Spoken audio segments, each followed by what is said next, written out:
Happy Thursday, everybody. It's chamber check-in time. And today I'm excited to feature Frank Budenbrock. He's the owner and founder of Can You Find Me Now?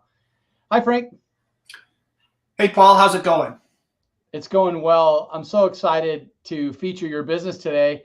You came into our offices and offered your services to our entire employee group for headshots. That's right. And they just turned out amazing. Well, thank you. So this is even a better opportunity for me to help kind of share that personal story as well as your business and being a member of the chamber. And I don't know if you know this, Frank, but the the Boise Metro Chamber is Idaho's only 5-star accredited chamber in the state of Idaho. So, Right, in the state of Idaho. yep, yeah. So it's a pretty big accomplishment for our team and our chamber. It's a great credibility out of the chambers across the country. That's But we great. can't do Well, the I'm glad to be a guest today. Thanks, Frank. We can't do these check-ins without the help of our sponsors. And as you know, it's Delta Dental of Idaho. Delta Dental of Idaho provides the best-in-class dental insurance benefits to Idahoans and businesses, and they've been doing it for over half a century. And with that, I'm going to share a fun factoid from their Tooth Truth series. Here we go. Cavities are 100% preventable, and most plans actually cover those routine cleanings at 100%. You're going in and there's nothing out of pocket for you. Get your teeth cleaned. It feels so good.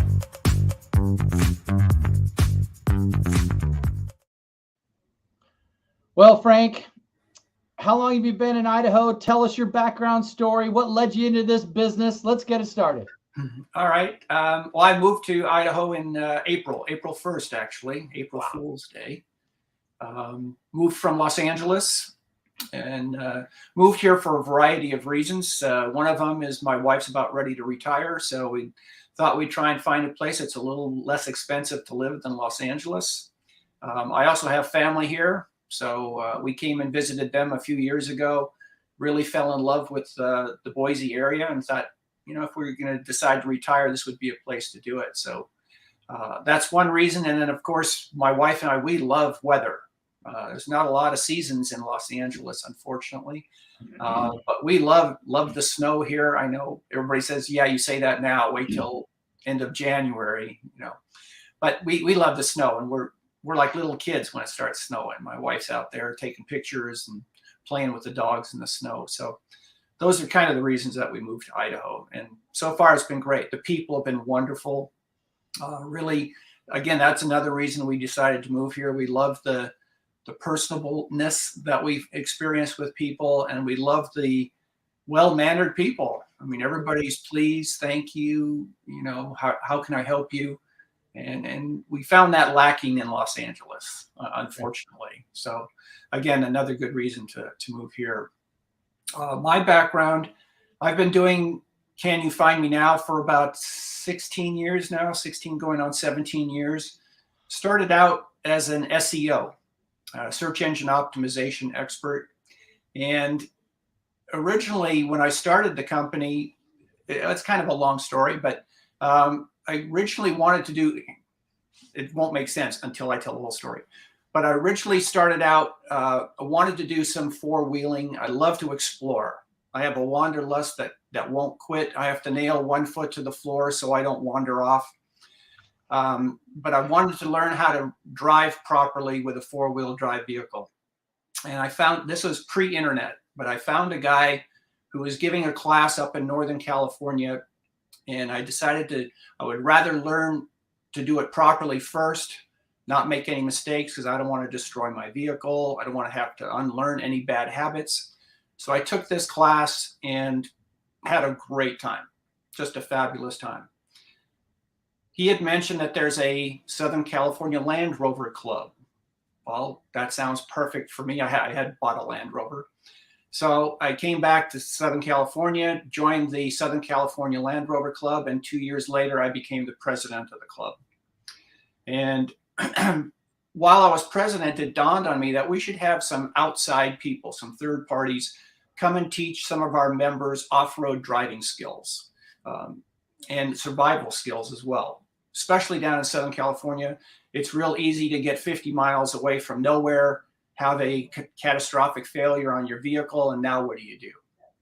But again, being pre-internet, I couldn't find those people. They weren't listed in the yellow pages.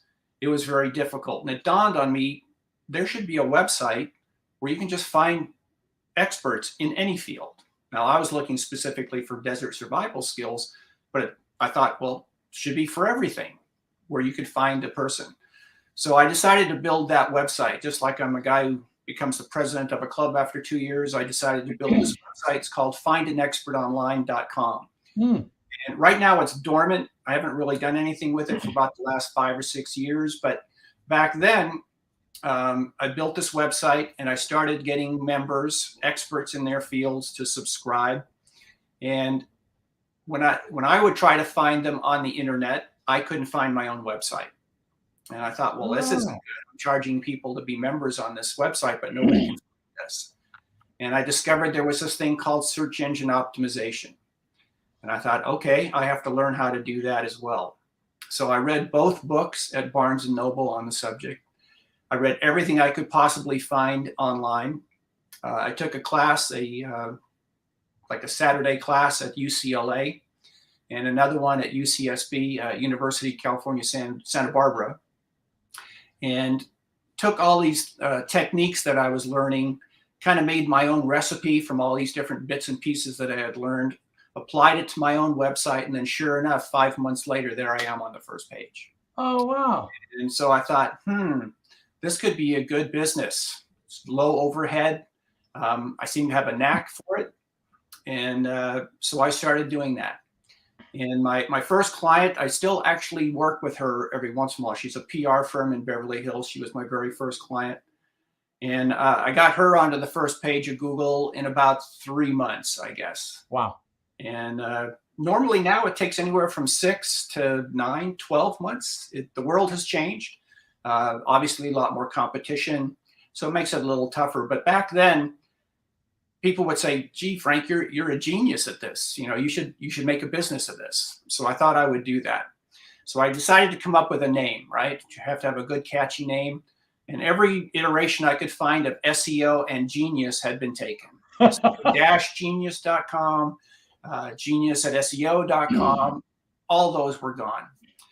So it kind of racked my brain a little bit. And I came up with the name SEO Einstein because he was a genius. So that could kind of tie in with that. I had one of my clients at the time was Guitar Center, and I worked with a lot of the art directors there. And I had one of them design me a little logo, a little icon, if you will, caricature of Einstein. And we used that. And so I was up and running as SEOEinstein.com for a good part of a year. Wow. And then about a year later, we had a knock on the door, figuratively speaking, from the law firm that represents Albert Einstein's estate. They presented me with a cease and desist. Well, it was either that or spend $100,000 to continue using the name. Well, that didn't make sense to me at the time. So I decided I have to change my name. And so at the time, Verizon, if you remember, they were running a campaign called Can You Hear Me Now? Yes. And kind of made sense. So I kind of changed it a little bit. It's a common technique in marketing, by the way. So I changed it a little bit and made it Can You Find Me Now? It only made sense. That was what I was doing, was helping people find a business online. And so I changed it to CanYouFindMeNow.com. And what was fun, because of the tie-in with the Verizon commercial, when I would introduce myself and tell people the business name, they would always say, I heard of you guys. And they were just confusing me with Verizon, but it was really kind of fun to come up with that name. Wow. Yeah. What a story. That I hear more and more people that have organically started a business because of a problem that they've solved for their friends or like with you and your experience, you just kind of stumbled into it, and then you took it to another level and executed on it. So Right. I think it's awesome. Right. You know, I really like your logo, because how many times Thanks. are we trying to find a business to do business with, or a plumber or an electrician, anybody, and there's no more yellow pages anymore. No. And so you got to use the tools, the web browsers, and type in whatever you want. And Right. like you said, who are the credible businesses?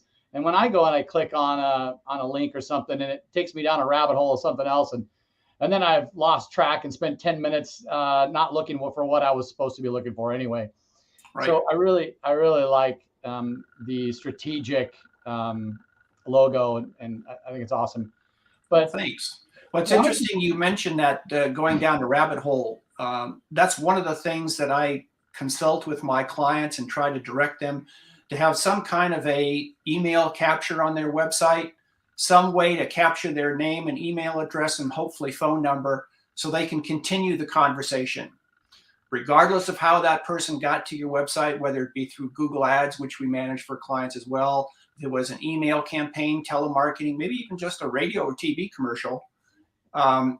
Once you've gotten them to the website, 95% of them are going to leave. We know that just by looking at your analytics, and that's pretty much across the board. So why would you invite those people to your website and not capture that information so you can continue the conversation?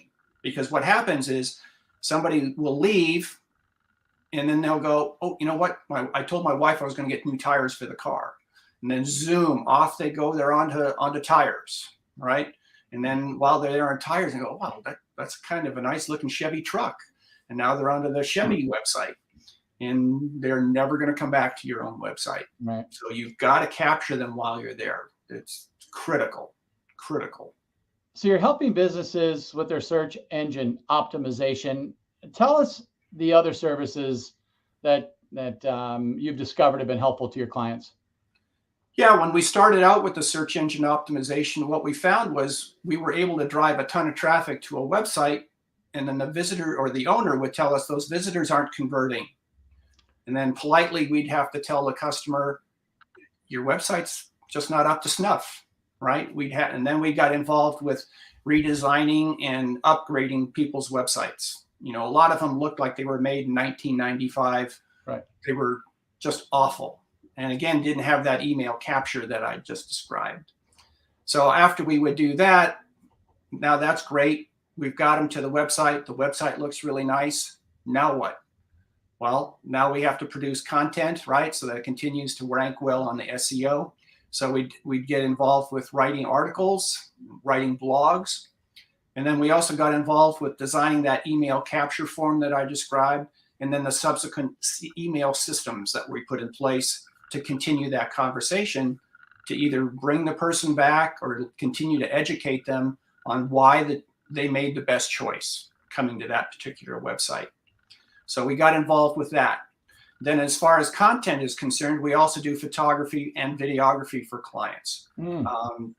We've shot for a lot of large companies. Probably my best known client is Guitar Center. I shoot a lot of their higher end caliber equipment, a lot of their proprietary equipment. But we shoot all kinds of things, everything from furniture to jewelry to cars to and a ton of food. Shoot a ton of food for restaurant websites. So we do a lot of that as well. We're now moving into video, and I just recently actually got my drone pilot's license because I want to continue to add more services. So I just got that about 2 weeks ago, actually. So now in 2023, I'm looking forward to kind of introducing that to new clients so that we can offer that service as well. So it's really anything that a client needs to market themselves online.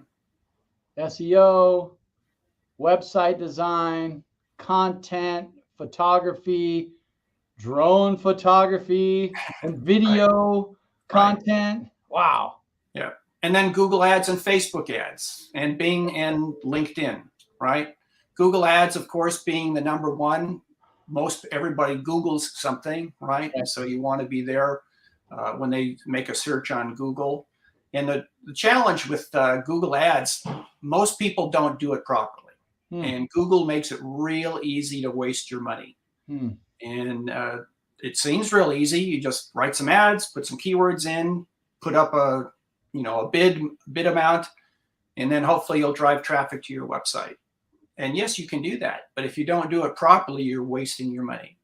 You're getting unqualified people. You're spending way more money than you need to. Facebook is the same way.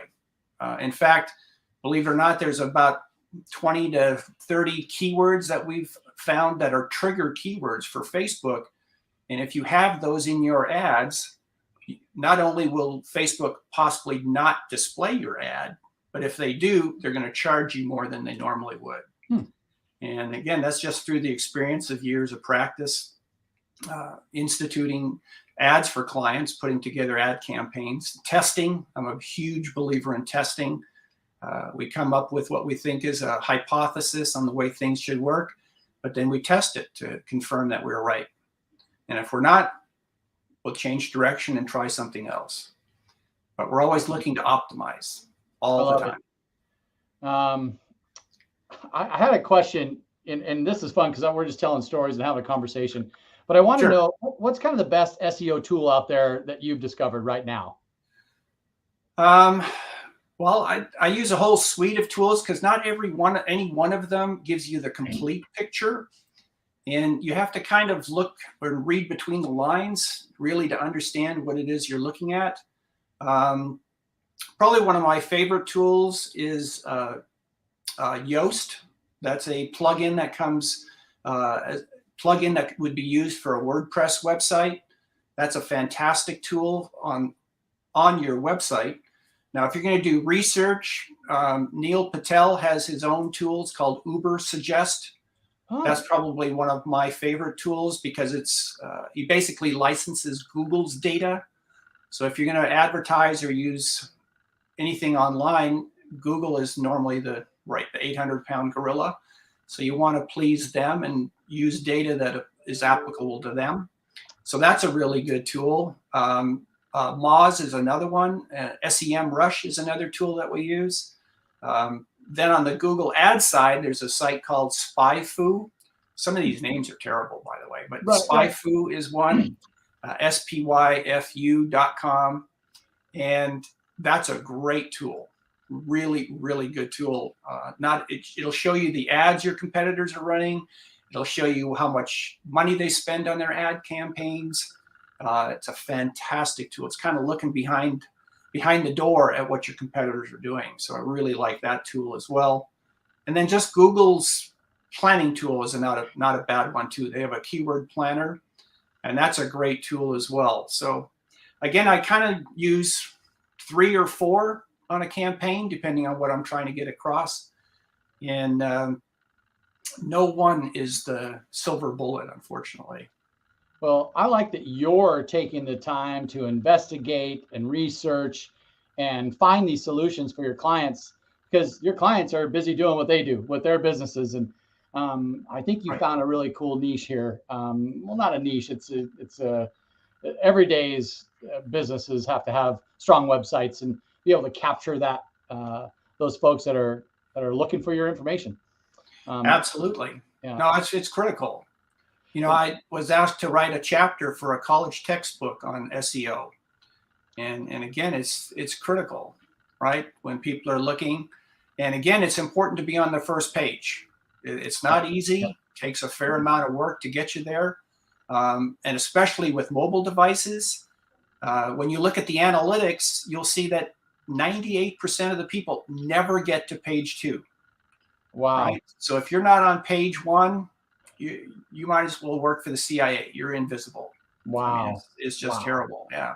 And even on page 1, you get about 30% of those clicks are going to be for the top search, search result. And the guy on the bottom, he may get number 10. He may get maybe 2%. Okay. So critical. And again, especially with the advent of everybody using their phone, using their mobile device, nobody likes to keep scrolling. So they're going to take the first few things that they see. Well, Frank, it's just human nature. Yeah, no, absolutely. And Frank, I wanted you to know that I have your website and direct phone number to get a hold of you. I'm looking at your website right now. It's a beautiful site, and it goes right directly to the information that you're looking for. All the marketing tools, booking a call and all of your resources. So anybody who's looking at increasing and elevating their SEO, who's looking to refurbish and their website for 2023, give Frank a try. He did a really good job with our headshots here for the chamber. Check out our website. We've updated all of our headshots with Frank's work, and they're just gorgeous. Yeah, they look good. Such a good job in a short amount of time. With, we have some staff here that it's not easy to do all of them in one period of time. And you got her done, and with a great disposition. It was a lot of fun. We were laughing a lot too as well. So right. Frank, I wanted to thank you for your membership with the chamber and for bringing your services to our businesses. Thank you so much. Thanks for having me. Absolutely. Hey, have a Merry Christmas and a great weekend. Thank you. You too.